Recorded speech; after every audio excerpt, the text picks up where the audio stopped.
At least 4 people have been killed in the Ukrainian capital Kyiv after a night of intense Russian airstrikes across Ukraine.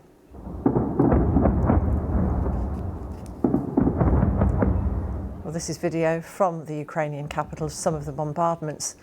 From Lviv in the west to Kyiv in the south, several Ukrainian cities were hit in a night of intense Russian airstrikes. Russian military sources also confirmed they'd launched what they called a massive strike with a powerful hypersonic missile called Oreshnik against critical facilities in Ukraine.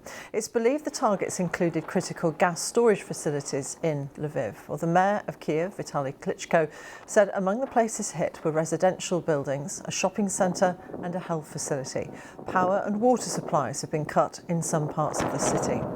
This latest attack comes after Moscow on Thursday branded Kyiv and its allies an axis of war and dashed the latest post-war proposal drawn up at a summit in Paris. Our correspondent Wira Davis is in Kyiv and gave us this update on the drone attacks last night across Ukraine. Nobody, certainly here in Kyiv, got much sleep last night. The bombardment by drones, but also by missiles launched from aircraft and from land, lasted for several hours. We know that at least 4 people were killed here in the capital.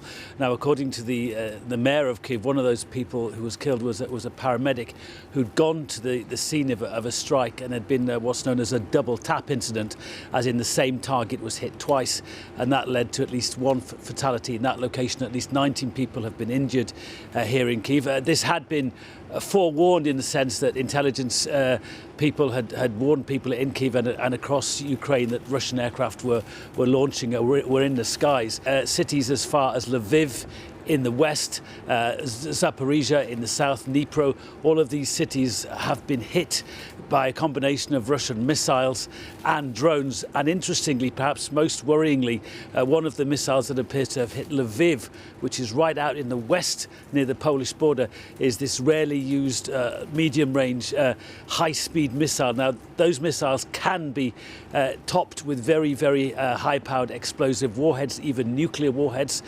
We don't know what was on this particular missile. It did cause some infrastructure damage in Lviv, and the Russians have admitted using this high-speed, medium-range ballistic missile.